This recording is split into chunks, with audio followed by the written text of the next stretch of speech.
Hi students, welcome back to this channel English Literature with Idam. I'm back with a new and interesting topic in English literature, and that is punk literature.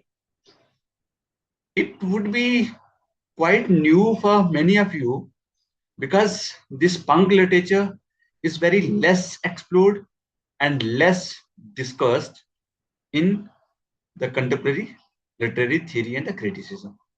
Though it is an emerging area, and the whole new movements, whether they are the avant-garde, whether they are the nihilistic movement, whether that is the absurdist movement, or whether that is the postmodern different approaches, they are the birth giver or the foundation of the punk literature. So, in simple sense, you can say that this punk literature comes out of the postmodern literature, but its approach is quite different. Postmodern literature interrogates and challenges the traditional views and set norms, and that also challenges the grand narratives, questions set assumptions. Punk literature also does the same, but its approach is a bit new. So, in this video and lecture, I would be discussing and showing that how the punk literature is a literary movement that emerged from the punk culture, which was during the timeline of 1970 to 1980s. So earlier, the punk culture is associated with the music, jazz music, avant-garde music, but later on, it becomes a full-fledged literary rebellious movement. And as the jazz music or the punk music was challenging the set norms, boundaries, the morals, and the set assumptions, this punk culture and the punk literature also challenges the set societal norms, the political authorities, the set literary traditions, the consumer culture, and the moral hypocrisy. So, in this way, punk literature also seems very aggressive, anti-established,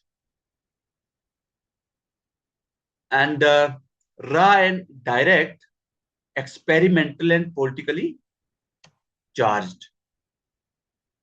This punk literature rejects the polite and elite literature, and it gives voice to outsiders, rebels, addicts, misfits, and the marginalized individuals.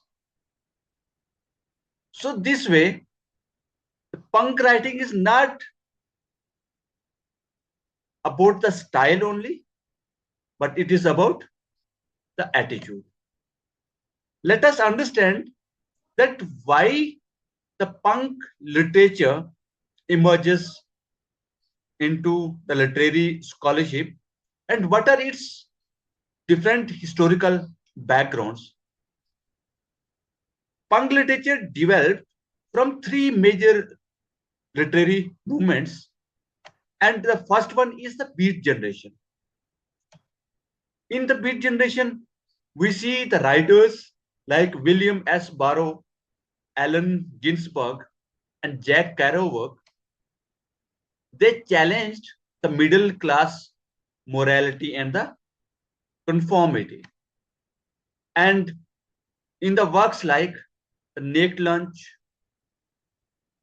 explores the drug addiction, censorship, and social decay. And On the Road also explore the freedom and the rebellion, these works laid the foundation for punk's anti-system spirit. And through these works, writers tried to explore different social conditions, interrogates the traditional and dominant positions, and also the reasons of social decay. And because it celebrates both the freedom and the rebellion, the traditional understanding was related to the freedom only. And the dominant ideology and discourse of the society was to follow the rules set by elite class or capitalists or the patriarchs. But punk movement injects a spirit of rebellion. It injects a spirit of fight for the right. There is the punk subculture also during the 1970s, where punk music and fashion influenced the literature, and it reinforced the spirit of DIY culture, which is do it by yourself culture, and also it promotes the anti-capitalist ideology. It also promoted the political rage and also promoted the working class anger. Punk writers adapted this raw, unpolished style, and they led this movement to sport with the late postmodernist movement, which contributed the fragmented narratives, unreliable narratives, black humor, and mixing high and low culture. So, with the help of postmodernist techniques, punk literature becomes more experimental. There are some major characteristics of the punk literature. That first, it is anti-authority. Punk literature opposes the government, police, corporations, universities, and the media. For example, the Fight Club by Chuck Palahniuk shows that how the punk ideology are opposition to the various institutions becomes a norm and becomes a need of the hour.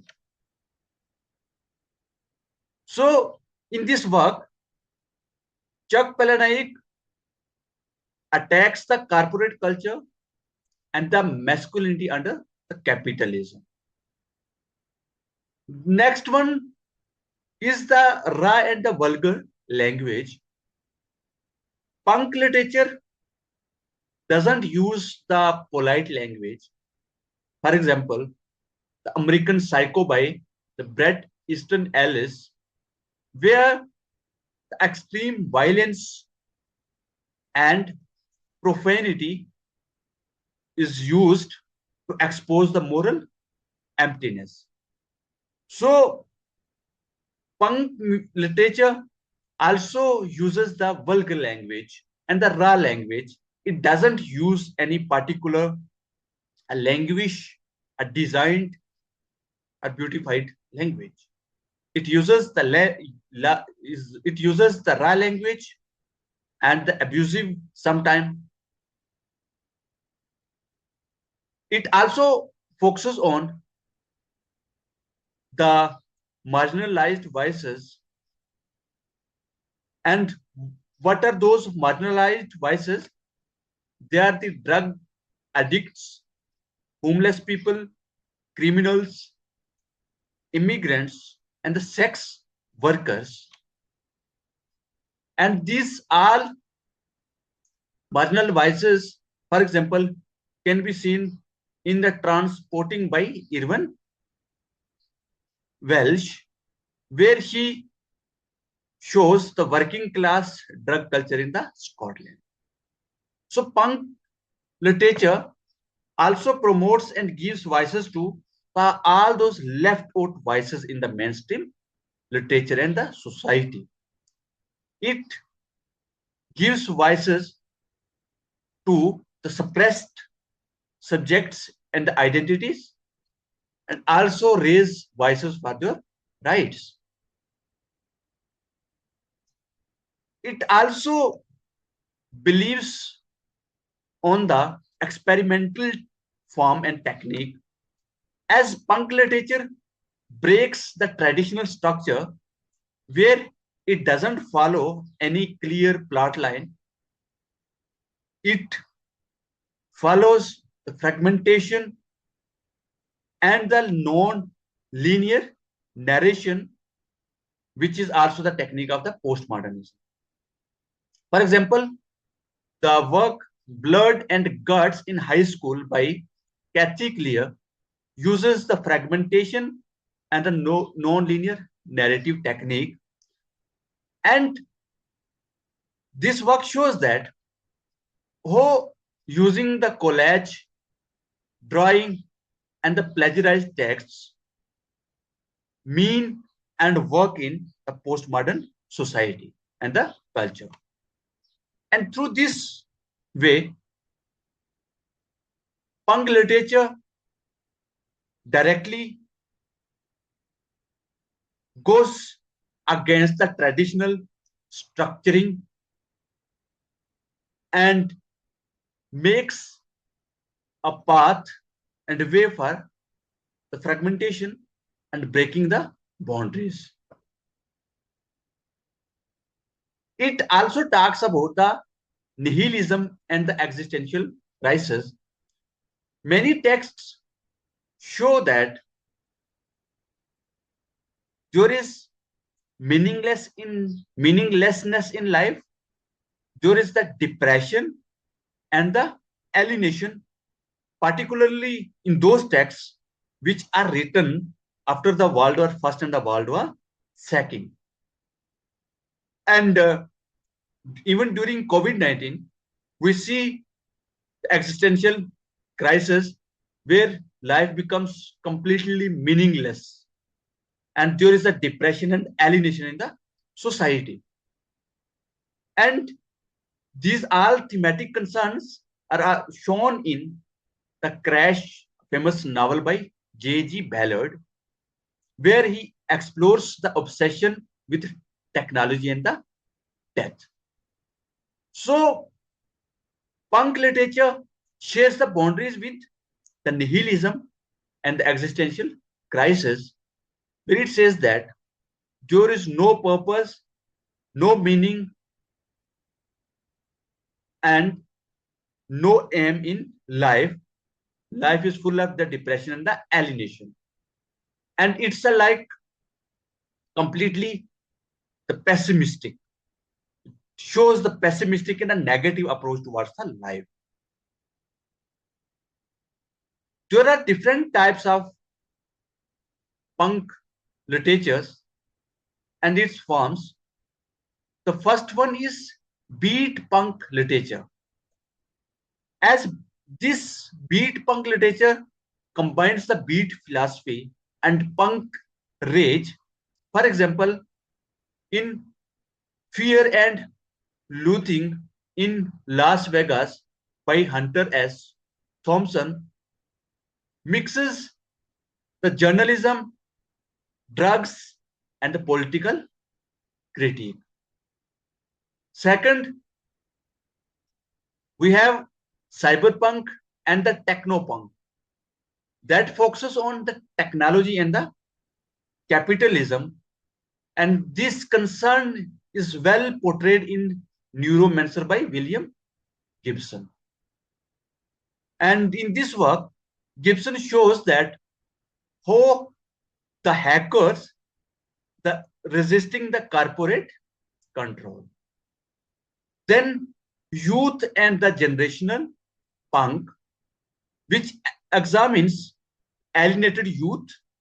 For example, in Generation 10 by Douglas Copeland, critiques the consumer society and the youth depression. Then we have the feminist punk literature that challenges the patriarchy and the sexual norms. For example, we have already discussed in Kathy Acker's works above, and where she critiques and attacks on the gender roles, sexual depression, and literary authority. There are some major theoretical perspectives and the philosophers who talk about the punk movement and the punk literature and the punk ideology. The first one is Michel Foucault, who talks about the power nexus that exists everywhere in the institutions like schools, prisons, hospitals, and colleges. So, punk literature exposes a hidden power and ideology in these institutions. It resists discipline. It celebrates disobedience. For example, Fight Club shows rebellion against the corporate discipline. And sometimes this punk movement and literature is blamed for interrogating and challenging or deconstructing everything, but not giving any particular solution to the problems. It just raises vices, it just promotes violence and the rebelliousness. So Michel Foucault says that punk literature exposes the hidden power, it resists the discipline, and it also celebrates the disobedience. Then we have Jean Baudrillard's the famous concept hyperreality, where he argues that modern life is dominated by simulations and the fake realities. And American Psycho, the finest literary work, shows a world where identity is only about brands. So this shows the modern human emptiness, the barrenness, or the wasteland of the human mind. And punk literature reveals this emptiness. It exposes the dark truths of the human society and the human identity. Then next we have the Mikhail Bakhtin's Carnivalist, where Bakhtin says that the punk literature and the movement breaks the dominant hierarchies. It uses the vulgar humor. It celebrates the chaos.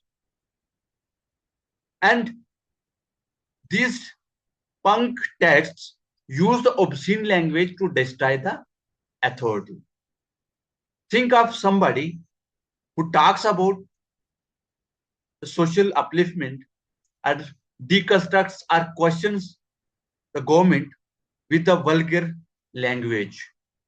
So such kind of literature which uses somewhat obscene language to challenge the authority is influenced of the punk movement. Then next we have the Theodore Adorno, who has given the famous concept of culture industry. And Adorno argued that capitalism turns art into products. And punk literature resists this commodification through ugliness and shock. Dick Hapdick has also given the concept of subculture, where he shows that how the youth resists through style and language, and punk literature is part of this whole resistance. Then Guy Debord, whose work Society of the Spectacle argues that media controls the reality, and how the media controls the society and reality and spreads the domination and particular ideology. Punk literature exposes this. Then there are some critical perspectives on punk literature. The first one is Marxist perspective. Punk literature criticizes the class inequality. It also criticizes the corporate exploitation and also raises the questions on the labor alienation, where the labors are exploited in the capitalist market. For example, the transporting shows the economic deprivation. So different critics who are infused of the Marxist approach argue that punk literature exposes the capitalism failure. Punk literature also works in the feminist criticism, where it focuses on the gender politics, sexual violence, patriarchy, and Kathy Ecker challenges the male literary authority, although some critics argue that punk literature is still male dominated. There is the postmodern criticism also, in which the punk literature shows that fragmentation, parody, and the intersexuality, how they represent the postmodern cues and the postmodern realities. In the psychological criticism, many characters suffer from depression, addiction, and the identity crisis. For example, the Fight Club reflects the split personality and the masculine anxiety. So many theorists say that punk literature talks about the depression, addiction, and identity crisis, which is quite wrong because it leads the human or the society towards the negativity, towards the pessimistic approach towards the life. But punk literature and the punk philosophers say that no, because there is the pessimistic reality of society also. So there are the different aspects and dimensions of society. They can be positive and are the negative. So these are the social realities. The depression, addiction, and identity crisis, such kind of subject matters shouldn't be suppressed, but they should be exposed. And which punk literature does so. In the cultural criticism, some critics argue that punk literature has become commercialized and the rebellion is now a market product, and rebel culture is solved by corporations. And due to this, punk literature risks losing its revolutionary power. There are some limitations and controversies also, that punk literature promotes violence because many works rely heavily on shock. For example, American Psycho. And it also promotes the nihilism as per some critics. And as I earlier said, that many critics blame that punk literature lacks the constructive solutions.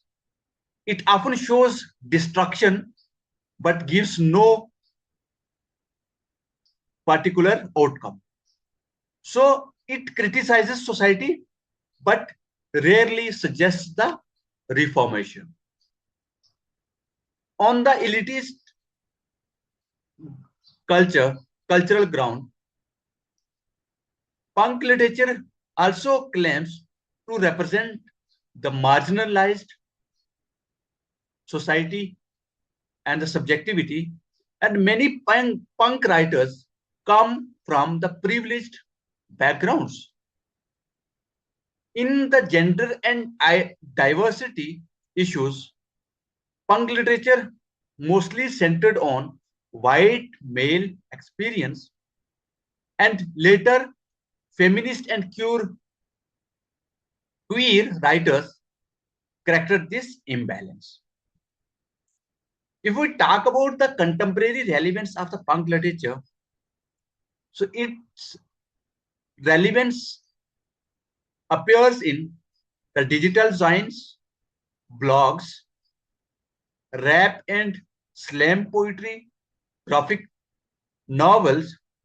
It still resists the surveillance culture, corporate media, then the political propaganda, and various modern dystopian works, whether it's by George Orwell's 1984 or Huxley's Brave New World.